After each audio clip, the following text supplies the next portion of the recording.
Inakava uso. Inafunika uso. Morning, boss. Okay.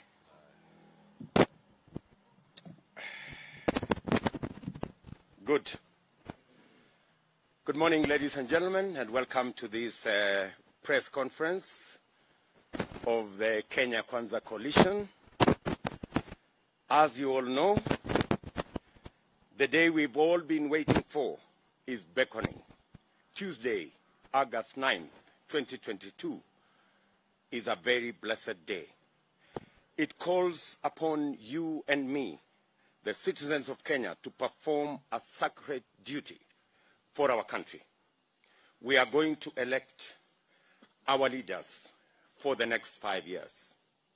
Our Constitution invites each one of us on Tuesday to choose from among us those we prefer to determine our lives and that of our families and the destiny of our beloved country, Kenya. I invite all of you, my fellow citizens of Kenya, to be purposeful and deliberate as you vote. Do not take chances with that hallowed ballot paper. It is all you have got to choose between stagnation and progress, between the way life is and what it ought to be. We in Kenya Kwanza recognize and appreciate that every Kenyan is called upon to take a vote under very strenuous circumstances. The economy is in dire straits. The high cost of basic commodities, such as food and fuel, should never be this harsh. Indeed, life has never been this bad in our country. Kenyans have received a terrible beating. We cannot afford to put food on our tables for our families. We cannot afford to pay school fees. We cannot afford to pay for our health. And even transport bills are a big problem. Yani imefika wakati hata hakuna ugali sosa tena. Small businesses have closed shop. Others are barely hanging in there because the cost of doing business is terrible. Imekuwa biashara ya karata ya pata potea. For the farmer, you are now walking on productive land that is not cultivated. You are not able to tend to a healthy crop. It is no longer, and it is no wonder, we have an ugali sosa crisis. Unemployment is soaring. There is even less wera ni wera. We are all victims of an economic management system gone rogue on us.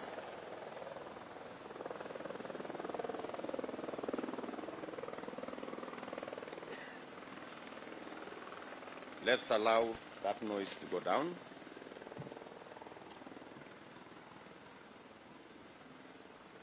Thank you very much for your patience. Let me repeat that statement. Unemployment is soaring. There is even less wera ni wera. We are all victims of an economic management system gone rogue on us. But don't despair. It is times like this that we must suspend our fear of the unknown, the predictions of Armageddon. It is time to have the courage to say no to anything that threatens our humanity, civility, and decency. We may suffer today, but never lose sight of remaining Kenyan and correcting the wrongs. In any case, Vindu Vichenjanga. To do that, we must believe in a better tomorrow. But it is our duty to make that better tomorrow. Let's not surrender to skeptics, those who insist there is nothing wrong. This is the essence of your vote. to choose leaders who will make decisions to better your lives. And the choice is between promise and guarantee. Remember, Kenya Kwanza is your guarantee. Usipotezee wakati huu. Kenyans, we have worked with you on this journey of reflection on how to remodel our country. We have come to you where you live, everywhere in our country. We have listened to you and heard you very, very clearly.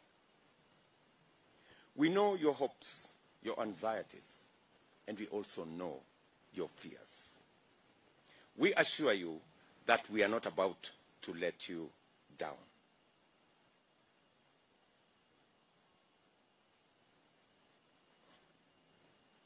Sorry.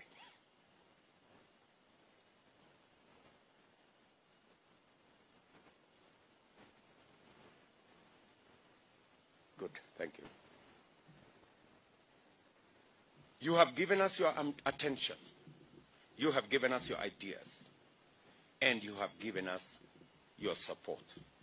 It's time to put a signature to all that contribution by voting for Kenya Kwanza. In the socio-economic forums that we held together, you recounted your pain and reasons why. You told us what you want done to heal your destroyed lives. We have together agreed on the Kenya Women's Charter, the Youth Charter, the Charter for the people living with disability, and charters on education and health sectors, among others. In the education sector, we have agreed to remove the hiccups, and we have agreed on affirmative action for Kenyan women and people living with disability. We have agreed on and signed county economic charters. We have developed an authentic, homegrown Kenya country plan from these charters. We thank the legendary Mama Mboga, boda, shoe shiner, saloonist, farmer, fisherman, hawker, and construction worker for this great achievement. You gave us a template from which we are going to deliver better living for all Kenyans. This is what gives us the confidence that we are together on the wishes and hopes of the majority of the people of Kenya. We have agreed that from day one in office, our work will be, among other things, to tackle the punitive cost of living so that each and every one of us can afford to go about their lives.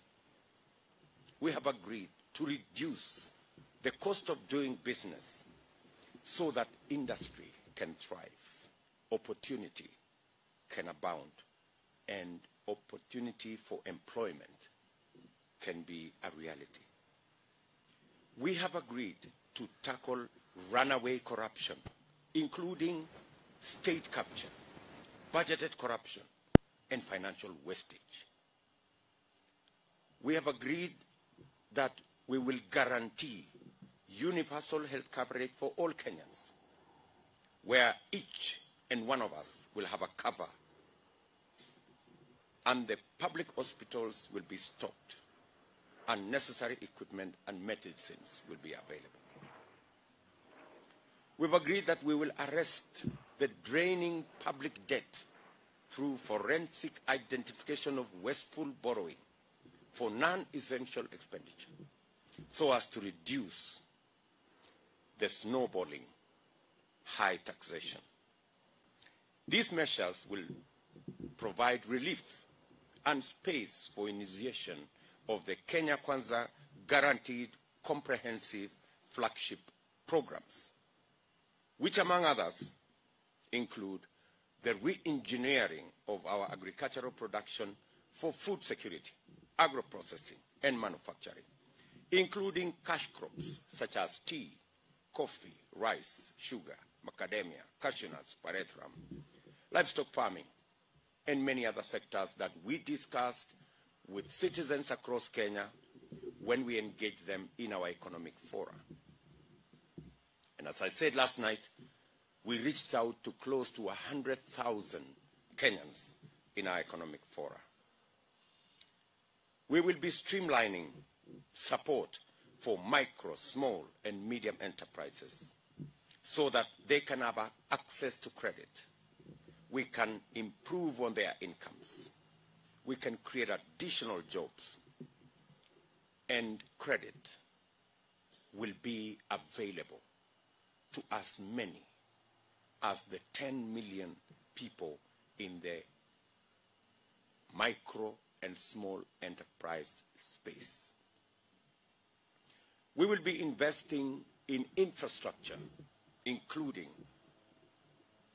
labor-intensive infrastructure in housing, both as a stimulus package, economic stimulus package, and for matters of social protection, and making sure that every citizen has access to what the Constitution envisages.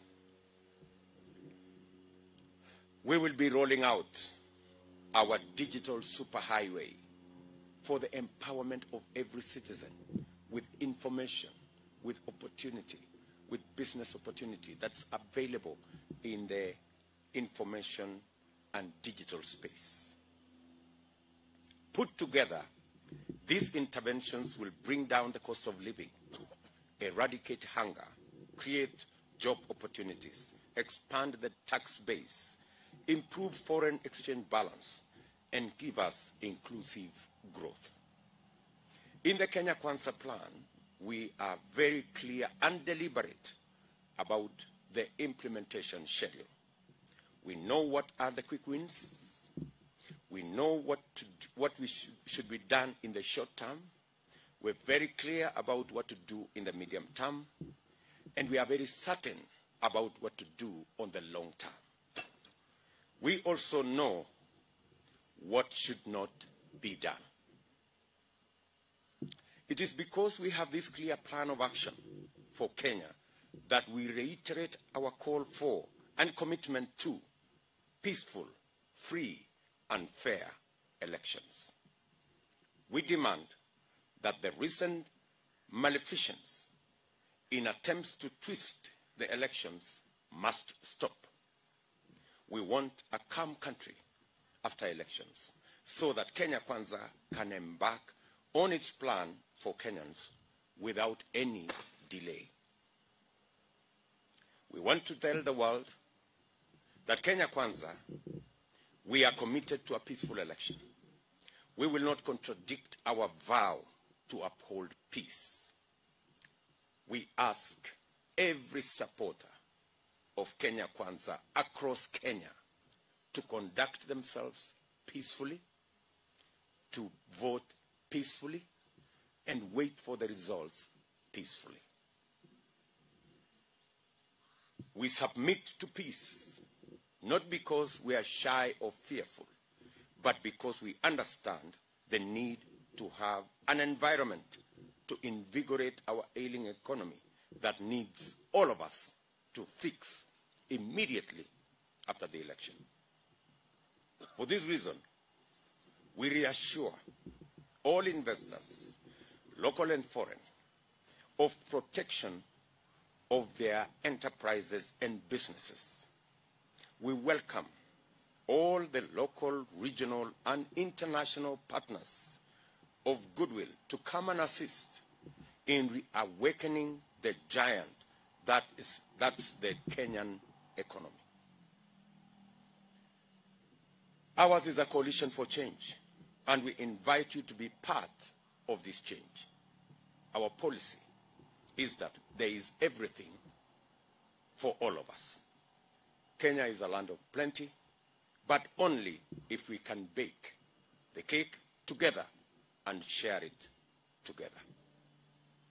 Indeed, any interference with the elections or sabotage of elections by rogue state functionaries will be a betrayal of Kenya's right to build a functioning and inclusive economy.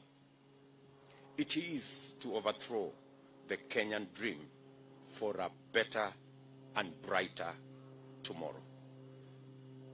Kenya Kwanza remains hopeful and vigilant and will not be part of any scheme to undermine or to sabotage the election.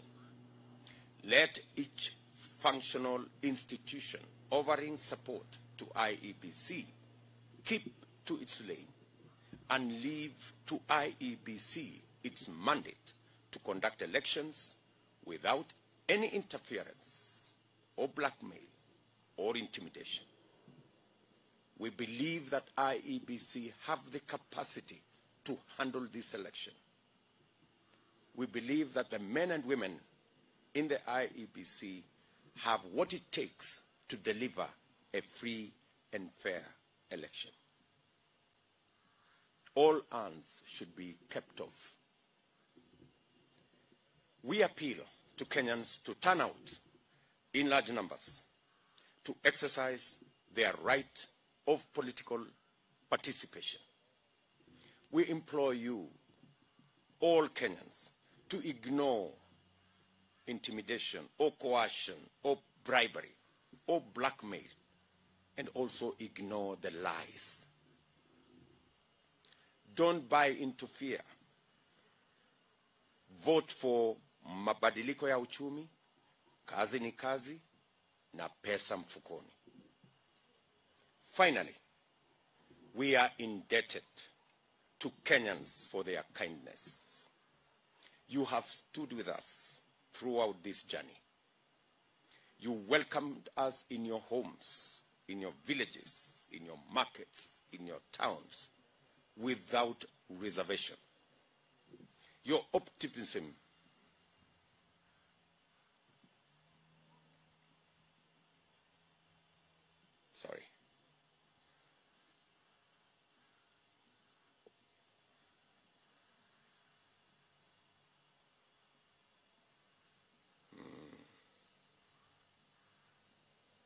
Good.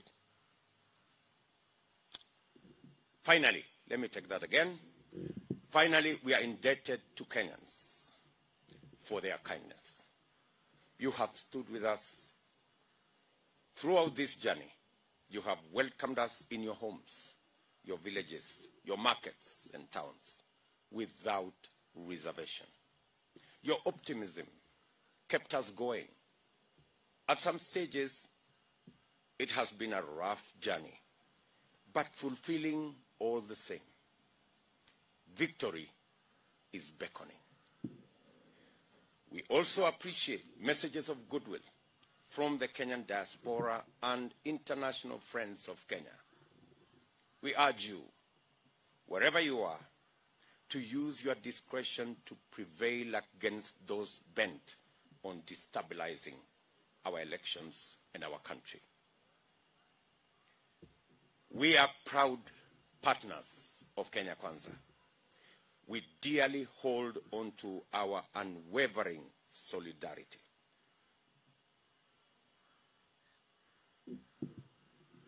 And let me take that again. We dearly hold on to our unwavering solidarity and studious commitment to the ideals we stand for. We are proud to have made this an issue-based election focused on the economy, away from trivialities and personality cults that have characterized our previous elections. Kenyans and Kenya's strategic importance in the region and internationally must be safeguarded by all. This is what has brought us to this age of victory. We pray in the words of our national anthem. Let one and all arise with hearts both strong and true. Service be our earnest endeavor. And our homeland of Kenya, heritage of splendor, firm may we stand to defend. Kenyans, dear Kenyans, see you on the other side of a victorious Tuesday. God bless you, and God bless our great country, Kenya. Thank you very much. This is our final statement and our final call to the people of Kenya. This is going to be a historic election. In many ways, it's going to be a historic election. This is going to be an election that is going to finally confirm that it is the people who hire and fire governments. The people of Kenya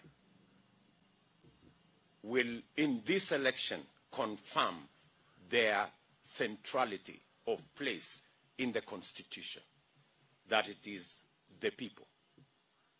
It is the people. It is not the system. It is not those in power. It is not the deep state. It is not everything else that we've been told all the years. It is the people.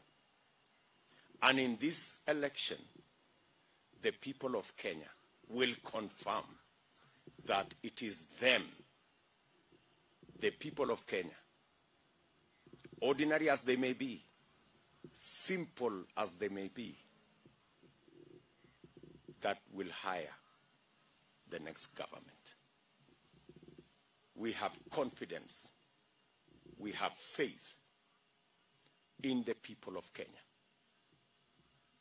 And we are proud that finally we made this election not about leaders, not about changing the Constitution, not about positions, not about sharing power, that we made this election about the people, their issues, the empowerment of the people, jobs for ordinary people, businesses for ordinary people.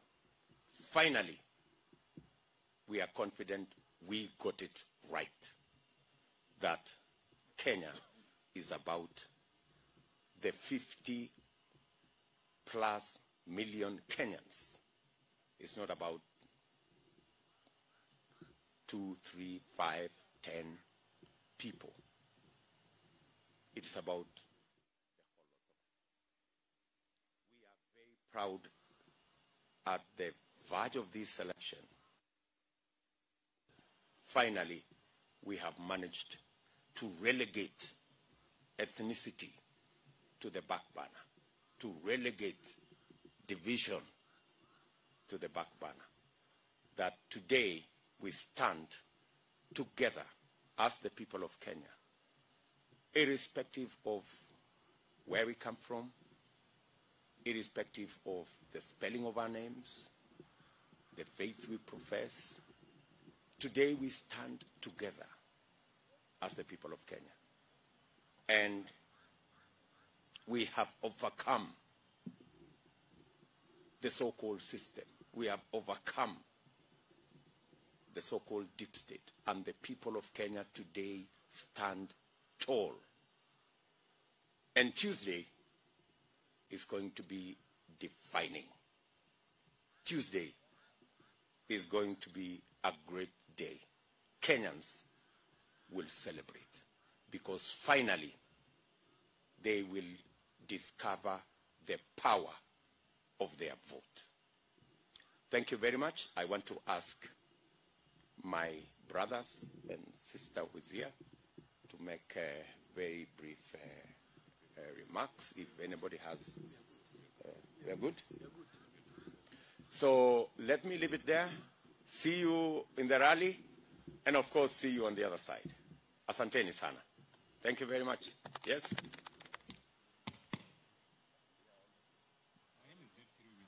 Yes. Yeah. Has written to IEBC demanding for a meeting with them regarding the ruling by the High Court on having the manual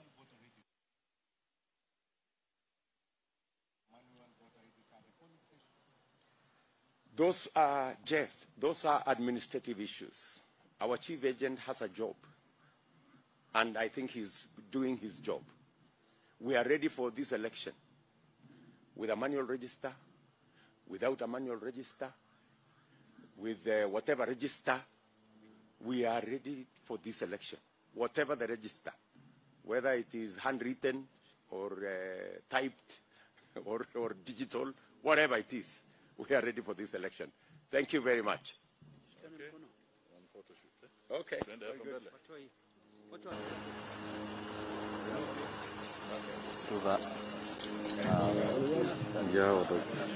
Bosi nama bwana.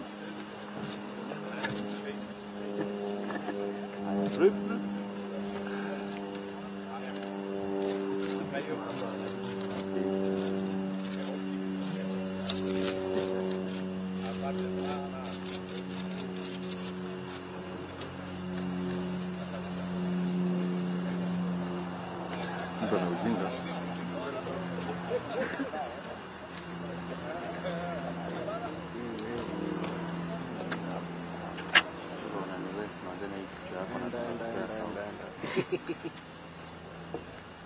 Jamaa swipe